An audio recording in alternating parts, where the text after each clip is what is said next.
Hey guys, it's Rav Yisrael. Today I want to talk about a very important concept about growth. What does God think about my struggle? Every one of us has a part of their life they're not proud of, that they think that should be different, whether it has to do with certain behavioral patterns, whether it has to do with how we treat other people, whether it has to do with how we keep God's laws. We all have places in our life where we wish we could be better and we're working on it, but we're not there. What does God think about this struggle?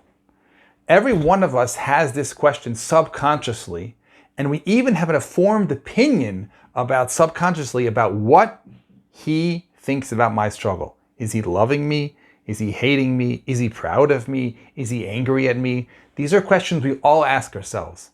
And today I want to bring to that place conscious thought and really examine, maybe we can shift and grow in going closer to the truth about what God thinks about our struggle. The first thing we need to examine before talking about anything is looking at why these struggles happen. From where does it begin? The truth is, it begins way before we had free choice.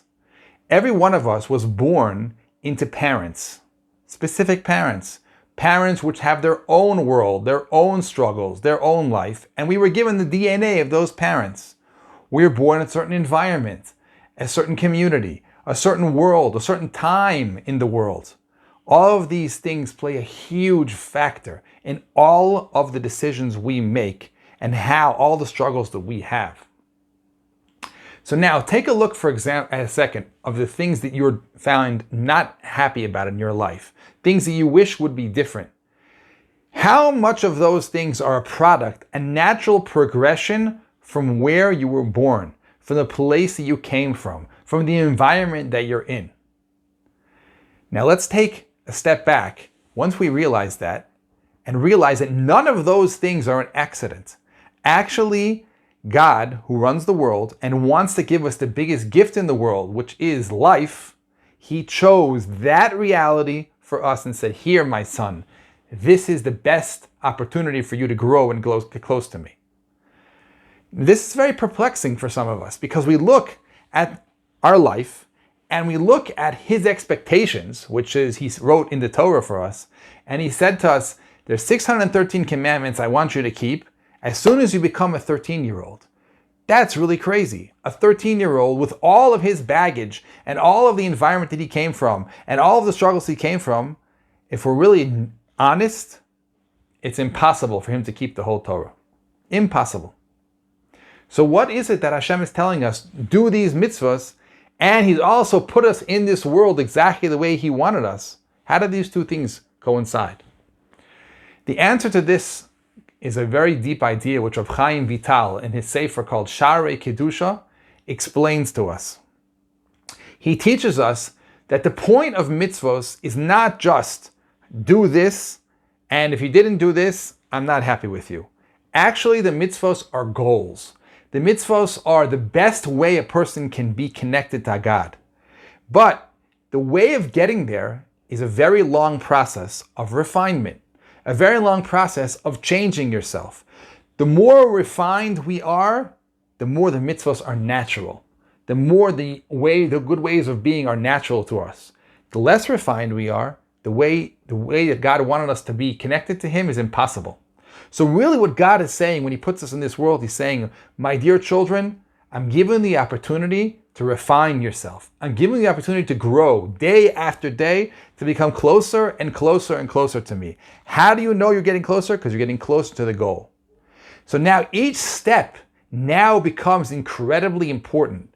Each step becomes valuable on its own because each step is a refinement.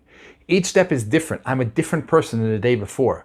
Now I'm closer to the goal, but it's not just I'm closer. Something changed in me. I became a different person. The reason why I am now closer is because I metamorphosized.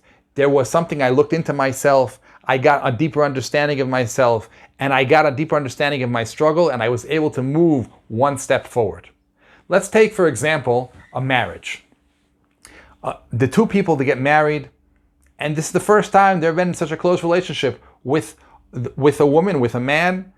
And they have to learn many things about each other, learn many things about themselves.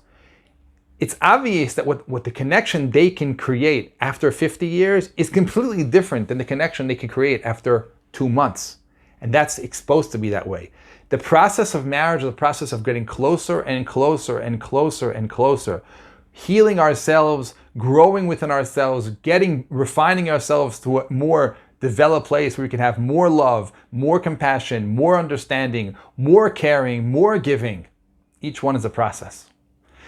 Every day of the marriage is itself an incredible accomplishment, because now we get even closer, and you can even feel the level of closeness and the level of love and the value that it has within it because of the love that you created that day. That doesn't mean that we're finished. It doesn't mean there isn't more love to create and more connection to create. That is a good paradigm for us to understand our connection with Hashem. The 13-year-old can't do the whole Torah. Impossible. But he can grow the next step. Let's take, for example, a 13-year-old who at a young age was exposed to pornography. And he's actually, when he gets to be 13 or 14, he's addicted. Day in and day out, he's looking at these things which is destroying his soul. Where is he supposed to be? Exactly where he is. Hashem wanted him to take this world that was broken and refine it. A world which a little kid is exposed to pornography is not a healthy world.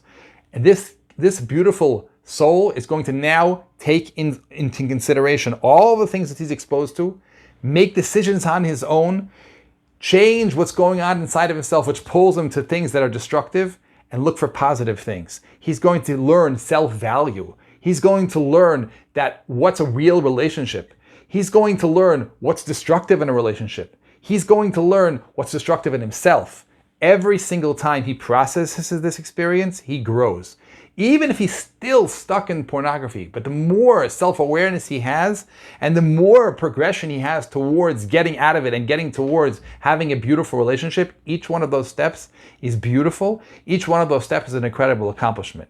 And each one of those steps make God very, very proud, because it's exactly what you're supposed to be doing. Step after step after step. So now, what we learn from this is, instead of only thinking about perfection, only thinking about the Torah as telling you what a person must be, we now can understand the Torah is telling you what each step should look like. Because if I know that my next step is to go here, then I can be completely convinced that God is with me, supporting me, loving me, and saying, I'm so proud of you. You're holding over here, now make the next jump. Go one more step. Get closer, get more understanding of yourself, more refinement of yourself day after day.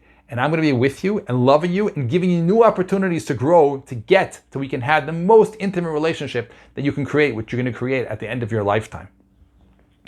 So our bracha is that everyone should know, understand the accomplishments that they do day in and day out, to love each refinement at each step, and to be proud of themselves like God is proud of you. And when we open up our reality, we can actually have a real relationship with Him, where we feel Him in our life supporting us one step after one step, and loving us and being proud of us because we refined ourselves and we got one step closer.